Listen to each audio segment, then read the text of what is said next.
Hello विद्यार्थी, कैसे हैं आप लोग? आई होप अच्छे होंगे। विद्यार्थी ऑनलाइन एजुकेशन हब में आप सभी का स्वागत है। आज मैं ये थ्योरी का जो पेपर है ऑप्शनल, ये ज्योग्राफी जो लोग सेलेक्ट कर रखे हैं ज्योग्राफी को, उन लोगों के लिए ये है। और इसमें हम सभी ऑब्जेक्टिव क्वेश्चंस को देखेंगे जो मॉडल सेट बीएसईबी ने जारी किए हैं। ठीक है, इसमें क्या क्या है, कैसे कैसे हैं, ये सभी चीज प्रश्नों का हम अभी उत्तर देंगे एक्सप्लेनेशन के साथ। तो टोटल इसमें 80 क्वेश्चन, 70 क्वेश्चन ऑब्जेक्टिव के बनाने होते हैं। ठीक है, तो इसमें टोटल प्रश्नों की संख्या जो 70 क्वेश्चन होते हैं। हेलो विद्यार्थी, कैसे हैं आप लोग? आई होप अच्छे होंगे। यह है ज्योग्राफी। ज्योग्राफी का ये मॉडल सेट है इंटरमीडिएट परीक्षा 2026 में जो लोग अपीयर होने वाले हैं उनके लिए। विषय कोड है 323। इसमें 70 ऑब्जेक्टिव के क्वेश्चन होते हैं, 20 होते हैं सब्जेक्टिव लघु उत्तरीय, और 6 होते हैं उत्तरीय। टोटल प्रश्नों की संख्या होती है 96। तो ये 70 में से आपको 35 बनाने होते हैं। ठीक है, तो आज हम लोग यही सभी ऑब्जेक्टिव को डिस्कस करेंगे और देखेंगे प्रश्न कैसा है। तो चलिए शुरू करते हैं। नव निश्चयवाद की संकल्पना का प्रतिपादन किसने किया था? तो इसका प्रतिपादन जो किया था ग्रिफ टेलर ने किया था। और ये ग्रिफ टेलर जो थे, रुको और जाओ। एक निश्चयवाद का मतलब है नव निश्चयवाद, कि मतलब कि ऐसा था ना कि पूर्ण रूपेण से एक अवधारणा जो निश्चयवाद की होती है कि वो असंभववाद, मतलब संभववाद भी इसको बोला जाता है। तो एक है कि कंफर्म, एक है संकोच। तो ये दोनों के बीच की जो अवधारणा होती है उसको कहा गया था नव निश्चयवाद। इसको कौन किया था? ग्रिफ टेलर ने। सॉरी। अगला प्रश्न, निम्नलिखित में से कौन आर्थिक भूगोल का उपक्षेत्र नहीं है? कृषि भूगोल, पर्यटन भूगोल, औद्योगिक भूगोल, सैन्य भूगोल। तो जो सैन्य भूगोल है ये आर्थिक भूगोल का उपक्षेत्र नहीं है। ठीक है, सैन्य भूगोल जो है ये आर्थिक भूगोल का उपक्षेत्र नहीं है। और अगर आप लोग इसकी बात करते क्यों नहीं, तो कृषि भूगोल, देखिए पर्यटन भूगोल, औद्योगिक भूगोल सभी जो है ये आर्थिक गतिविधियों से हैं, इससे कि आर्थिक फायदे होते हैं। और सैन्य भूगोल जो है ये आर्थिक फायदे के लिए नहीं है। हेब्रे संबंधित किससे था? हेब्रे संभववाद से, निश्चयवाद से, मानवतावाद से, इनमें से कोई नहीं। ये था फैब जो था बात से। और नव निश्चयवाद से कौन थे? पहले वाले प्रश्न का जो हमें उत्तर आया था लिखते हुए,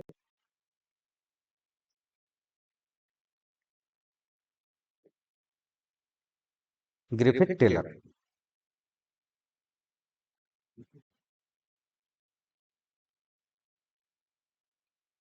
भूगोल की कौन सी शाखा मार्क्स के विचार से प्रभावित है?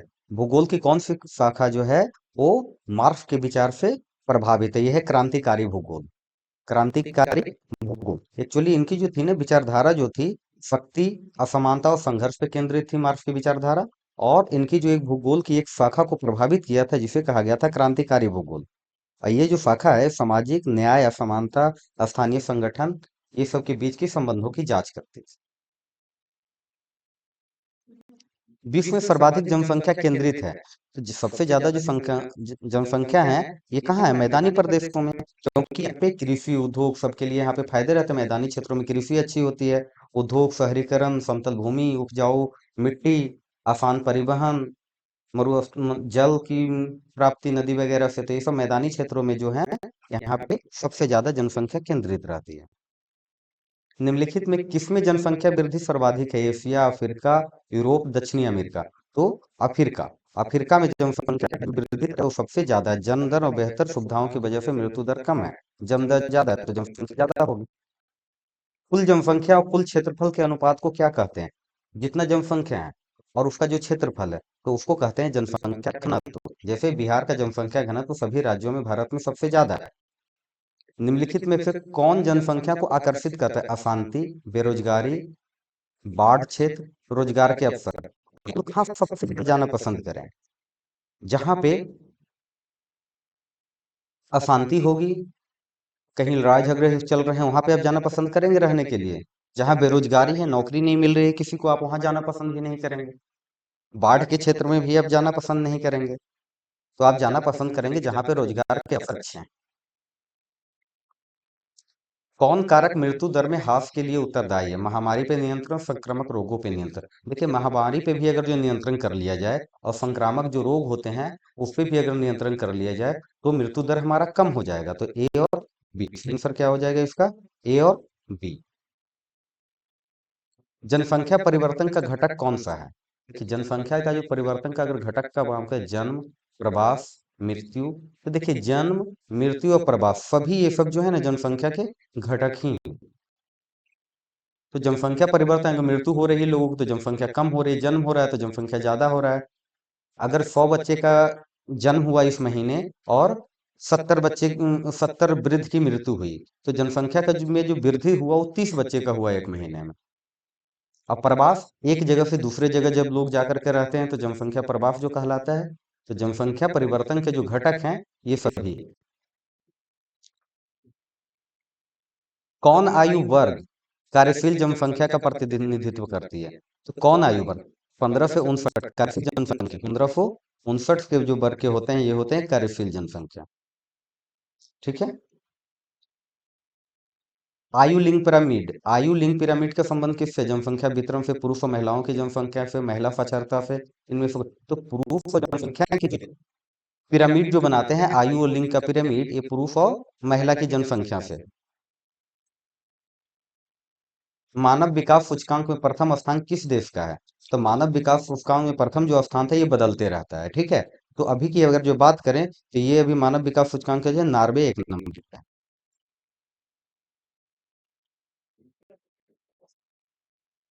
निम्नलिखित में कौन मानव विकास का उपागम है? आय उपागम, कल्याण उपागम, क्षमता उपागम, इनमें से सभी। तो देखिए, इसका जो है ना इनमें से सभी आंसर होगा। मानव विकास का जो ह्यूमन डेवलपमेंट के जो अप्रोच है वो सभी हैं। कल्याण approach, income approach, capability approach, सभी इसमें है। निम्नलिखित में से कौन एकल कृषि उत्पाद है? तो अगर हम एकल कृषि उत्पाद की बात करें, चाय, रबड़, केला, इनमें से कोई सभी। तो ये सभी जो है ये एकल कृषि उत्पाद के उदाहरण है। इसको बोला जाता है मोनोकल्चर। मतलब क्या होता है कि जिस क्षेत्र में चाय की बागान लगाएगी उस क्षेत्र में पूरा केवल चाय की बागान ही लगाई जाएगी। अगर रबड़ की खेती की जा रही है तो रबड़ के ही बागान लगा जाएंगे, केले की खेती की जा रही है तो केवल उस एरिया में केले के ही बागान लगा जाएंगे। और ये सब एक बार में, ये रोपण कृषि के अंदर आता है, एक बार में एक ही फसल देते हैं। तो ऐसे कृषि को क्या बोलते हैं? एकल कृषि। निम्नलिखित में किसे कर्तन और दहन कृषि भी कहते हैं? आदिकालीन निर्वाह कृषि, मिश्रित कृषि, गहन निर्वाह कृषि, रोपण कृषि। तो जो आदिकाल का जो ये होता था निर्वाह कृषि, उसको कहा जाता है कर्तन एवं दहन। इसमें क्या करते थे आदिवासी लोग या जो भी उस समय रहते थे, उस समय कुछ समय के लिए वन को काटते थे, लकड़ियां को जला देते थे और जो खाली क्षेत्र हुआ उसमें उसके राख को छिड़क देते थे और 2-3 साल तक वहां खेती करते थे। जब उसकी मृदा शक्ति कम हो जाती थी तब वहां से निकल के दूसरे जगह चले जाते थे। ठीक है। टोकरी बनाना किस आर्थिक क्रियाकलाप का उदाहरण है? तो यह है द्वितीय क्रियाकलाप का उदाहरण। प्राथमिक क्रियाकलाप में आता है मुख्य रूप से कृषि करना और पशुपालन, मछली पालन, ये सब आता है प्राथमिक में। और द्वितीय क्रिया का उदाहरण आता है क्रियाकलाप। द्वितीय में आता है क्रियाकलाप के उदाहरण में, द्वितीय के उदाहरण में टोकरी बनाना। जैसे छोटे छोटे मोटे स्वरोजगार जो घर में करते हैं।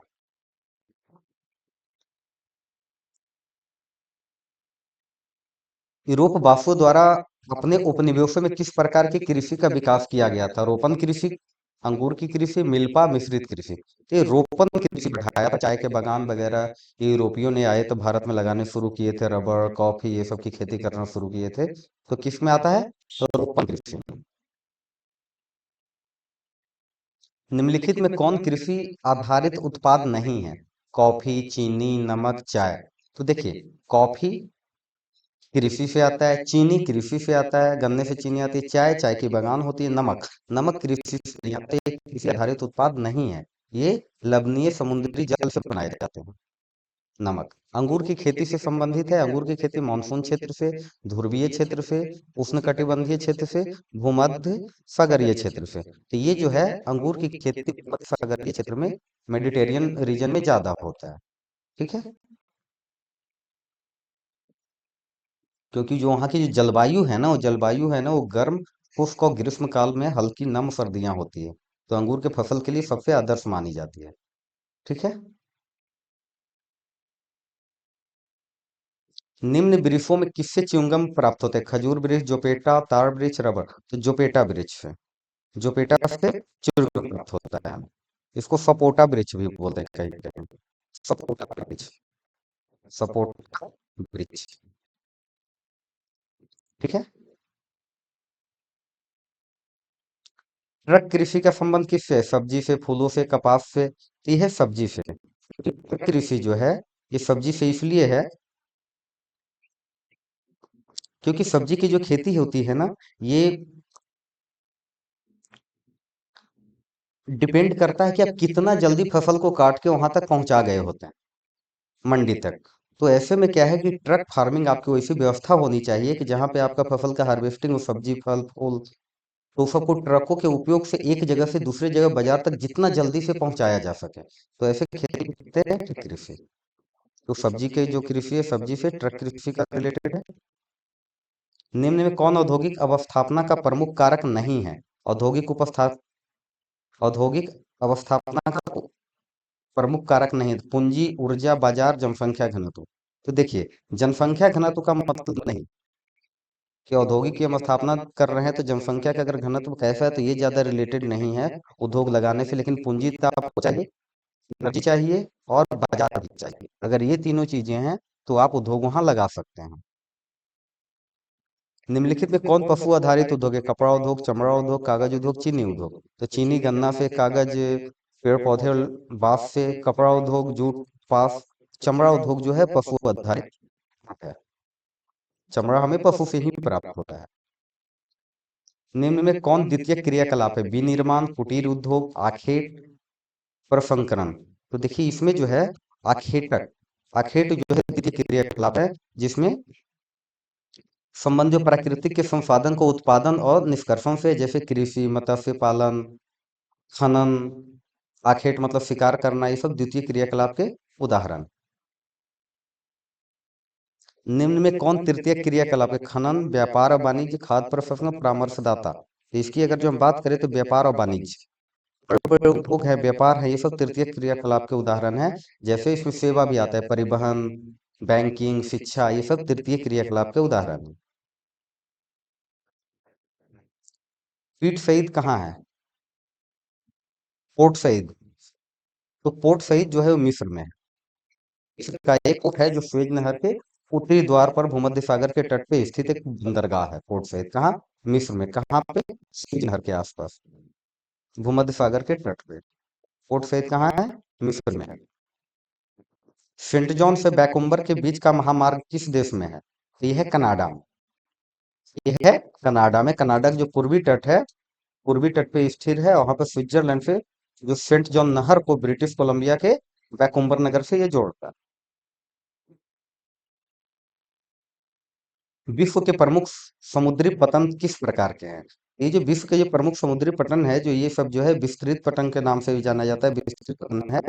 और ये अधिकांश जो है ये बिल्कुल एक समान माल ढुलाई, यात्रा, यातायात, ये सब के लिए दोनों चीजों को ये संभालता है, विस्तृत पतन।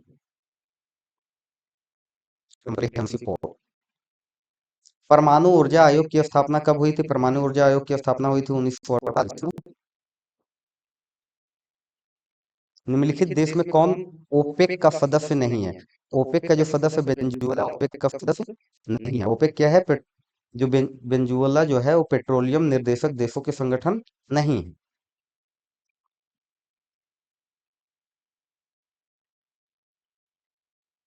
नाफ्टा प्रादेशिक समूह का संबंध किससे है? नाफ्टा जो है ये उत्तरी अमेरिका से है। ये उत्तरी अमेरिका का north American free trade agreement, north American free trade agreement प्रादेशिक समूह जो है ये उत्तरी अमेरिका के लिए है, जो कनाडा, मैक्सिको, संयुक्त राज्य अमेरिका के बीच एक समझौता है। इसलिए इसको क्या कहा जाता है? यह प्रादेशिक समूह जो है उत्तरी अमेरिका का महाद्वीप से संबंधित है।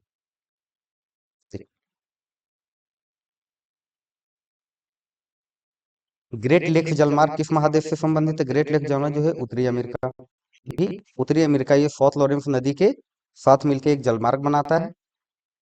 ठीक है, अगला प्रश्न। वृत्ताकार बस्ती प्रारूप कहाँ पाया जाता है? झील के चतुर्दिक में, नदी के सहारे, तट के सहारे। देखिए, झील जो है एक गोल से होता है, तो इसके चारों तरफ जो शहर बैठे बस जाते हैं, तो इसको बोला जाता है झील के चतुर्दिक। ये अगर जो एक झील है, इसके चारों तरफ घर बस गए, तो ये झील के चारों ओर है, तो इसको कहा जाता है वृत्ताकार बस्ती का प्रारूप है। पेट्रिक गिंडीज का संबंध किससे? पेट्रिक गिंडीज जो है जो संघर्ष से इसको संबंधित है। ये क्या है? ये एक जीव विज्ञानी, समाजशास्त्री, शहरी योजनाकार थे पेट्रिक इंडिज, और जिन्होंने अक्सर आधुनिक शहरी नियोजन के संस्थापक माना जाता है। और 1915 में इन्होंने अपनी बुक सिटीजन इन एवोल्यूशन में सन्नगर शब्द गढ़ा था, जिसका अर्थ होता है शहरी क्षेत्र से है जो कई शहरों और कस्बों के आपस से मिल जाने से बनता है। जैसे बहुत सारे गांव हैं आजकल शहर बन गए हैं, तो बहुत सारे जो शहर जो थे ना आसपास के, वो बढ़ते हुए गांव की तरफ आ गए, तो ऐसे कहा जाता है सनगर। निम्नलिखित में कौन औद्योगिक नगर नहीं? Jerusalem, Canberra, Pittsburgh, Winnipeg. तो इसमें पिट्सबर्ग जो है औद्योगिक शहर नहीं है, औद्योगिक नगर है। हाँ, तो पिट्सबर्ग औद्योगिक नगर है। 2011 की जनगणना के अनुसार से भारत में जनसंख्या का घनत्व है, भारत में जनसंख्या का घनत्व, भारत में जो जनसंख्या का घनत्व है 382 व्यक्ति प्रति वर्ग किलोमीटर। ठीक है, 1 किलोमीटर में 382 व्यक्ति रहते हैं भारत में। भारत में निम्नलिखित भाषाई परिवारों में से किसकी जनसंख्या सर्वाधिक? द्रविड़, भारतीय यूरोपीय, चीनी, तिब्बती, आर्कटिक। तो सबसे ज्यादा जो इसकी जनसंख्या है भारतीय यूरोपीय की, भारतीय यूरोपीय की जनसंख्या भारत में सबसे ज्यादा है इस भाषा को बोलने वाले। 2011 की जनगणना के अनुसार बिहार की जनसंख्या का घनत्व कितना था? बिहार की जनसंख्या का जो घनत्व था वो 1106 व्यक्ति प्रति किलोमीटर, 1106 व्यक्ति प्रति किलोमीटर, 1 किलोमीटर में 1106। और बिहार भारत के सभी राज्यों में से सबसे ज्यादा जनसंख्या घनत्व वाला राज्य है। 2011 में नगरीय जनसंख्या, 2011 में जो नगरीय जनसंख्या थी 31.16%। जो धीरे धीरे ये बढ़ रही है नगरीय जनसंख्या। मानव विकास सूचकांक में भारत के निम्नलिखित राज्यों में से किसकी कोटि उच्चतम है? तो मानव विकास सूचकांक में भारत का जो है केरल पर है, मानव विकास एचडीआई में। निम्नलिखित राज्यों में किसकी जनसंख्या सर्वाधिक है? उत्तर प्रदेश, पश्चिम बंगाल, बिहार, महाराष्ट्र। सबसे ज्यादा जनसंख्या है प्रदेश में। और एरिया की दृष्टि से सबसे बड़ा राज्य कौन है? राजस्थान। मुख्य श्रमिकों को एक वर्ष में न्यूनतम कितने दिन रोजगार मिलना आवश्यक था? तो मुख्य श्रमिकों को एक दिन में 180, एक वर्ष में न्यूनतम 150 दिन रोजगार मिलना आवश्यक है। भारत में 2011 में महिला साक्षरता सबसे कम कहाँ थी? देखिए, 2011 में सबसे कम जो महिला साक्षरता थी ये थी बिहार में। ठीक है, इसमें महिला साक्षरता को जब तक लगभग 50% था महिला साक्षरता बिहार में। अब ये साक्षरता रेट बढ़ गया है। अब अगली संख्या में पता चलेगा। गाजियाबाद एक उदाहरण, प्राचीन नगर का, मध्यकालीन नगर का, आधुनिक नगर का, अनुषंगी नगर का। तो ये जो गाजियाबाद जो उदाहरण है अनुषंगी नगर का। तो अब आप लोग को क्या होता है, ये जो एक रेंज है ना, गाजियाबाद जो है दिल्ली राष्ट्रीय राजधानी का क्षेत्र है एनसीआर का, और दिल्ली के अनुषंगी नगर के रूप में कार्य करता है। तो मतलब कहा जाए कि यूपी का पार्ट है, ये दिल्ली का पार्ट है, पार्ट ही यूपी का है, लेकिन एनसीआर रीजन में आता है। तो बहुत सारे नियम जो हैं एनसीआर के, ये इसमें मिलते हैं। ठीक है, निम्नलिखित में कौन ग्रामीण बस्तियों के प्रकार हैं? तो ग्रामीण बस्तियों के जो प्रकार हैं इनमें से सभी, गुच्छित बस्तियां भी ग्रामीण बस्ती में आती हैं, पल्ली बस्ती भी है, प्रकीर्णन बस्ती।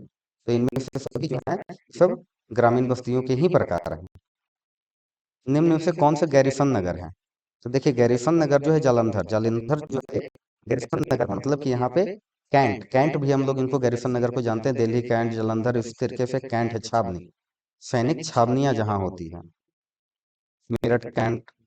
निम्नलिखित में कौन भारतीय कृषि की समस्या है? निम्न उत्पादकता, विखंडित जोत, अनियमित मानसून। तो अगर बात करें इसमें, तो सबसे ज्यादा जो जनसंख्या के जो है ना इनमें से सभी है। निम्न उत्पादकता, विखंडित जोत, एक लोगों की खेती एक एक नहीं है, बड़े बड़े खेत नहीं है। अनियमित मानसून, मानसून कभी भी आप अच्छा है कभी खराब है। तो इनमें से सभी जो है भारतीय की कृषि की समस्या है।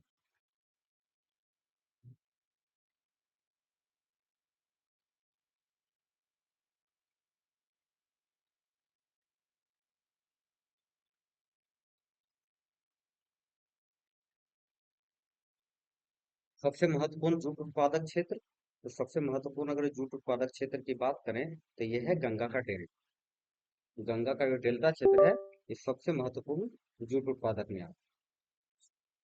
ठीक है।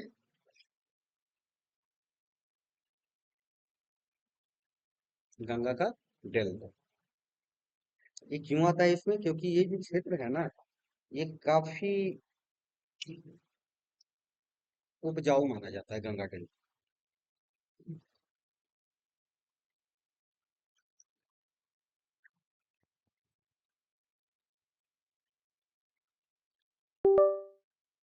ठीक है, तो सबसे उपजाऊ क्षेत्र कौन सा, गंगा डेल्टा। अगला प्रश्न,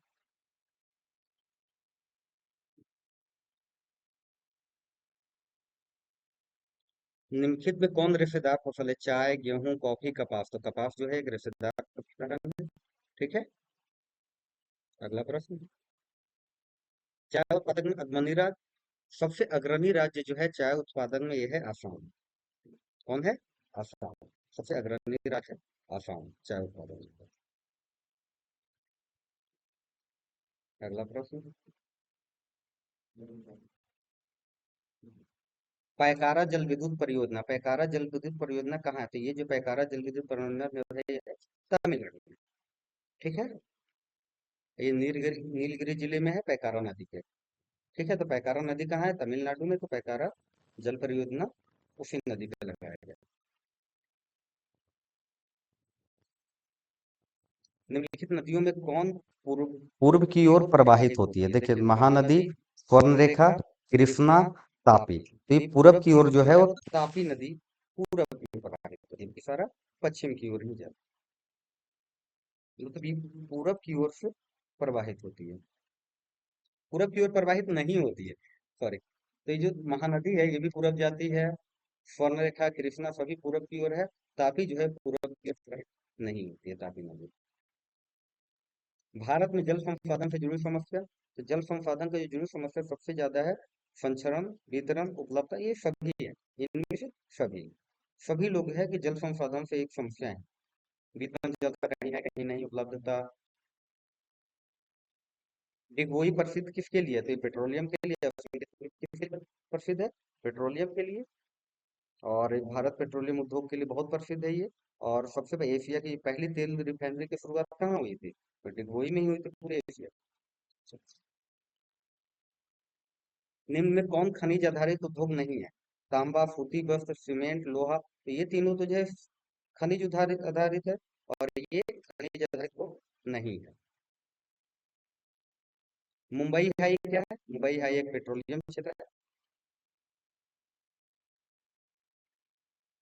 बालाघाट मैग्नीज क्षेत्र किस राज्य में स्थित है, बालाघाट मैग्नीज क्षेत्र, तो बालाघाट मैग्नीज क्षेत्र का जो आपको इतना बालाघाट का नजर अगर ये चीजें आ रही होगी तो ये जो बालाघाट का जो है यह है मध्य प्रदेश में, बालाघाट का मैग्नीज क्षेत्र है मध्य प्रदेश में स्थित है।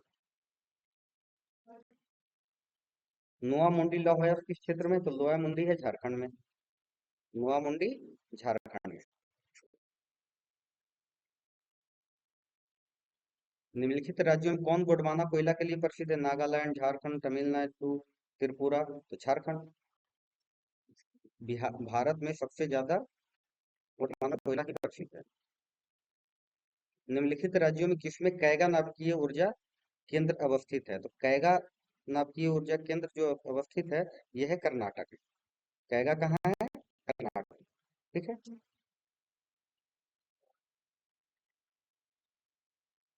कौन सी नदी पे है? काला नदी पे, कर्नाटक में। हुगली सूती वस्त्र उद्योग केंद्र कहाँ अवस्थित है, तो ये पश्चिम बंगाल में हुगली। अगला प्रश्न, लोहा एवं इस्पात उद्योग, लोहा एवं इस्पात उद्योग का जो क्या है आधारभूत उद्योग कहा जा सकता है इसको, एवं इस्पात आधारभूत उद्योग उद्योग है। किसी भी क्षेत्र का उद्योग लगाने के लोहा इस्पात की लोहा की जरूरत पड़ती है। निम्न में कौन नगरीय समस्या, पेयजल की कमी, वायु प्रदूषण, मलिन बस्ती, सभी सभी चीजें ऐसा है, तो सबसे मलिन बस्ती पूरे एशिया का है।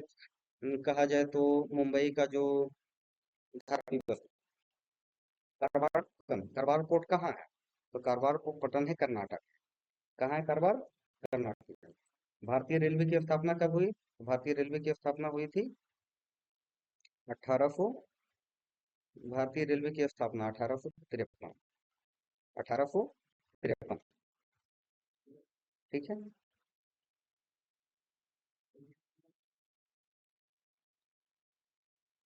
16 अप्रैल 1853 में हुई थी। मुंबई से थाने के लिए पहली ट्रेन चलाई गई। भारत का सबसे बड़ा पतन कहाँ है? मुंबई में। ठीक है।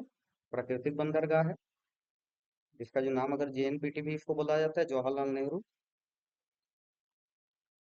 जेएनपीटी सबसे बड़ा। हजारी किस राज्य में स्थित है? हजीरा। तो हजीरा जो स्थित है, यह है गुजरात। भारत में वायु परिवहन किस वर्ष शुरू हुआ है? भारत में वायु परिवहन शुरू हुआ था 1911 में। 1911 में। मरमाओ पतंग किस नदी पर? जुआर नदी पे स्थित। इस तरीके से हमारा कंप्लीट होता है। जो नए हैं इस चैनल पे, ये सभी प्रश्नों को एक बार रिवाइज कीजिए और मेरे चैनल को लाइक कीजिए, शेयर कीजिए, सब्सक्राइब। धन्यवाद।